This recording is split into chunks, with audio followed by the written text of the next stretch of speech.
የቆመው ጊዜ አንድ ቀን ጠዋት ከእንቅልፍ ስትነቃ ከተማ በጭጋግ ትውጣለች። የቤተ ክርስቲያን ደውሎች አይሰሙም። የመኪና ጥሩምባ የለም። የልጆች ጩኸት ጸጥ ብሏል። በጠረጴዛ ላይ ትኩስ ሻይ አለ። በመስኮቱ በኩል የልብስ ማድረቂያ ገመድ ላይ ልብሶች ይውለበለባሉ።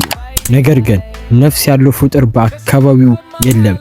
ይህ በፊልም የታየ ድራማ ሳይሆን በ1986 በዩክሬን ምድር የተከሰተ እውነት ነው። ፕሪፕያት ሰዓት የቆመባት፣ ሞትና ውበት የተጋጩባት የሰው ልጅ ታሪክ ጠባሳ ናት። ዛሬም ድረስ በቤቶቹ ውስጥ የተከፈቱ መጽሐፎች፣ ወለል ላይ ወድቀው አሻንጉሊት እና በዝግታ የተበሉ የሆስፒታል አልጋዎች የዚያን አስፈሪ ምሽት ምስክርነት ይሰጣሉ።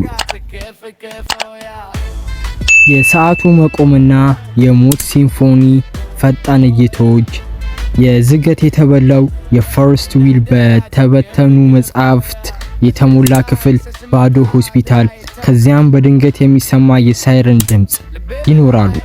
አንድ ከተማ እንዴት በ3 ሰዓት ውስጥ ሙት ሊሆን ይችላል? ፕሪፕያት የሶቪየት ህብረት የቅንጦትና የቴክኖሎጂ ማሳያ ነበረች። ከተማ ሚያዝያ 26 በ1986 እጣ ፋንታዋ ተለወጠ። በጠረጴዛ ላይ የቀረ ትኩስ ሻይ፣ በክፍል ውስጥ የተበተኑ ደብተሮች፣ የልጆች አሻንጉሊቶች፣ ነገር ግን አንድ ሰው የለም። ጊዜ የቆመባት ምድር። ዛሬ ወደዚህ የኒውክሌር ሲኦል እንወስዳችኋለን። ይህ ታሪክ የሳይንስ ከፍታ ሳይሆን የሰው ልጅ ትዕቢትና የጥንቃቄ ጉድለት ያመጣው አስከፊ ውድቀት ነው። የሪያክተሩ ፍንዳታ የሚያሳይ ግራፊክስ፣ ሰማያዊ ብርሃንና ወደ ሰማይ ሲወጣ እናያለን። ሚያዝያ 26 ቀን በ1986 ከሌሊቱ 7 ሰዓት ከ23 ደቂቃ በቼርኖቢል ሪያክተር ቁጥር 4 ፍንዳታ ተከሰተ። ይህ ፍንዳታ የተለመደው እሳት አልነበረም። ወደ ሰማይ የሚወረወር እጅግ ማራኪ ሰማያዊ የብርሃን ምሰሶ ታየ። ይህ ኢኖዜሽን ኦፍ ኤር ይባላል። ነዋሪዎቹ ውበት መስሏቸው ልጆቻቸውን ይዘው በረንዳቸውን ቆመው ያንን አስማታዊ መብራት ሲያደንቁ፣ በውስጡ ግን በቢሊዮን የሚቆጠሩ ገዳይ የሆኑ የጋማ ጨረሮች ይዞ ነበር። ያ ብርሃን የሰውነታቸውን ሴሎችና ዲኤንኤያቸውን በሴኮንድ ውስጥ እየቀደደ የሞት መርዝ እየረጨ መሆኑ አላወቁም ነበር። በዚያን ቅጽበት የፕሪፕያት ሰማይ የገነት ውበትና የገሃነም ጥፋት በአንድ ላይ አስተናግዶ ነበር። በዚያ ምሽት የከተማ ወጣቶች፣ ፍቅረኛሞችና ቤተሰቦች ሁኔታውን በቅርብ ለማየት ወደ ባቡር ሀዲድ ድልድዩ ሮጡ። ያ ቦታ ከፍ ያለ በመሆኑ ሪያክተሩ ሲቃጠል በግልጽ ይታይ ነበር። ነገር ግን በዚያ ምሽት ድልድዩ ላይ የነበረው የራዲዬሽን መጠን 500 ሮንትገን ደርሶ ነበር። ይህ ማለት በዚያ የቆመ ሰው በሰዓት ውስጥ ለሞት የሚያበቃ የጨረር መጠን ይቀበላል ማለት ነው። ድልድዩ ላይ የነበሩ ሰዎች ፊታቸው ላይ የሚረጩን አቧራ የብር አቧራ ይመስል እንደነበር ይናገሩ ነበር። እነዚያ ሰዎች ወደ ቤታቸው ሲመለሱ ሳያውቁት የሞት መርዝ ተሸክመው ነበር የገቡት። ከጥቂት ሳምንታት በኋላ በዚያ ድልድይ ላይ ከነበሩ ሰዎች መካከል አብዛኞቹ በከፍተኛ የጨረር ህመም ህይወታቸው አልፏል። ዛሬ ያ ድልድይ በታሪክ የሞት ድልድይ ተብሎ ይጠራል። ፕሪፕያት ተራ ከተማ አልነበረችም። በወቅቱ በሞስኮ ወይም በሌኒንግራድ የሚገኙ የቅንጦት እቃዎች እዚህ በብዛት ይገኙ ነበር። ሱቆቿ በፈረንሳይ ሽቶዎች፣ በምርጥ ስጋዎችና በውጭ አገር ምርቶች የተሞሉ ነበሩ። ከተማዋ የተገነባችው ለሶቪየት ከፍተኛ ሳይንቲስቶችና መሐንዲሶች በመሆኑ መንግስት እጅግ ከፍተኛ በጀት ይመደብለት ነበር። በከተማዋ መሃል የሚገኘው ላዙርኒ የመዋኛ ገንዳና ኢንጀሪቲክ የባህል ማዕከል በወቅቱ የነበረው የሶቪየት ዘመናዊ ማሳዮች ነበሩ። ነዋሪዎቹ ራሳቸውን እንደ ልዩ ዜጋ ይቆጥሩ ነበር፣ ምክንያቱም የማይበገረውን አቶም እየገሩ ለሰው ልጅ ብርሃን የሚሰጡ ጀግኖች መኖሪያዎች ስለነበረች። ፍንዳታው ከተከሰተ በኋላ ባሉት 36 ሰዓት ውስጥ የፕሪፕያት ነዋሪዎች በጥፋቱ ምንም የተነገራቸው ነገር አልነበረም። የሶቪየት ባለስልጣናት አደጋውን ለመደበቅና ህዝቡን ለማረጋጋት ሞክሮ ነበር። ሰዎቹ በመንግስት ላይ የነበራቸው እምነት ከፍተኛ በመሆኑ ምንም አይነት ጥንቃቄ ሳያደርጉ መደበኛ ህይወታቸውን ቀጥለው ነበር።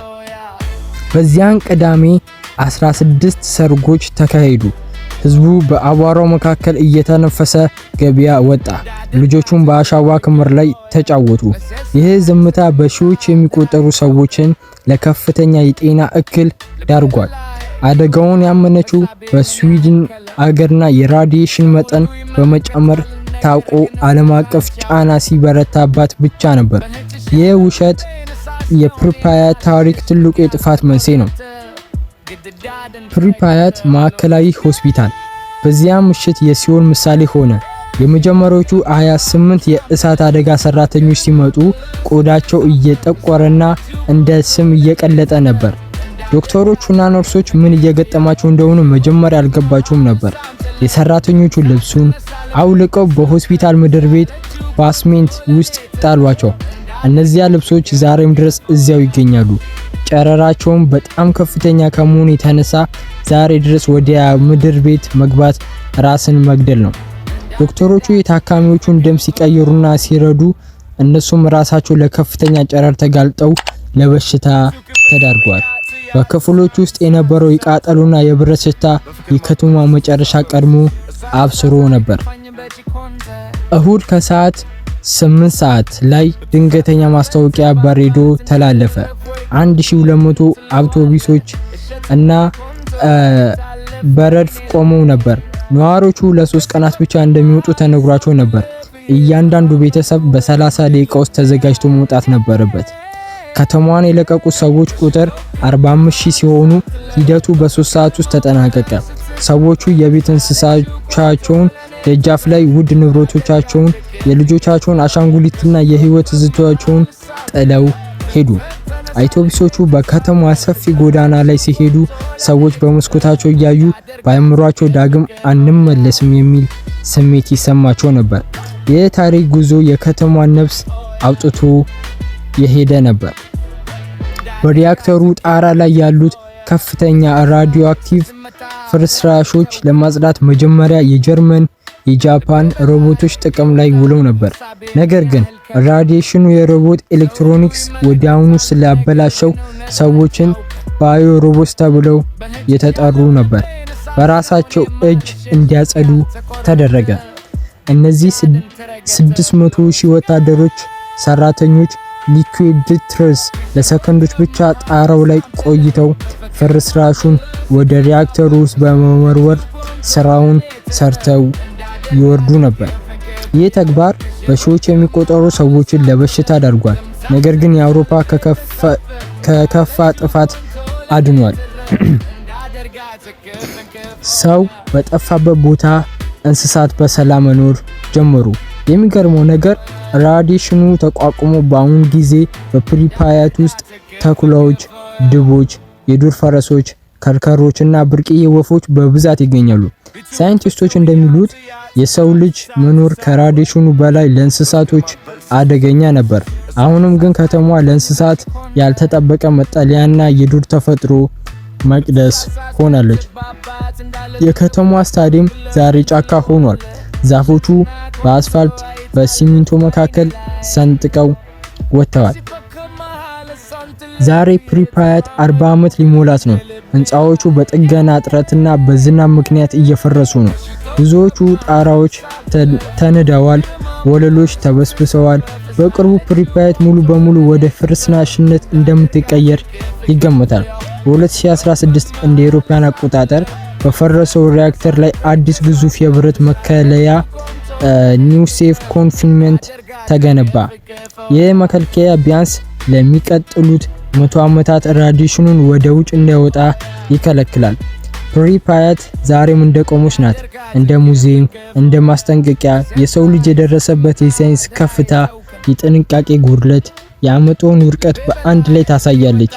ፕሪፓያት ለሚቀጥሉ 1000 ዓመታት የሰው ልጅ ዝም ብላ ታስተምራለች። በእጃችሁ ያሉን ኃይል ካልተቆጣጠራችሁት መጨረሻችሁ እንደኔ ይሆናል ይላል። ታዲያ የፕሪፓያን ህይወት እንዴት አያችሁት? በሚቀጥለው ስለምን እናቅርብ ላይክ፣ ሼር፣ ሰብስክራይብ በማድረግ የቤተሰባችን አባል ይሁኑ።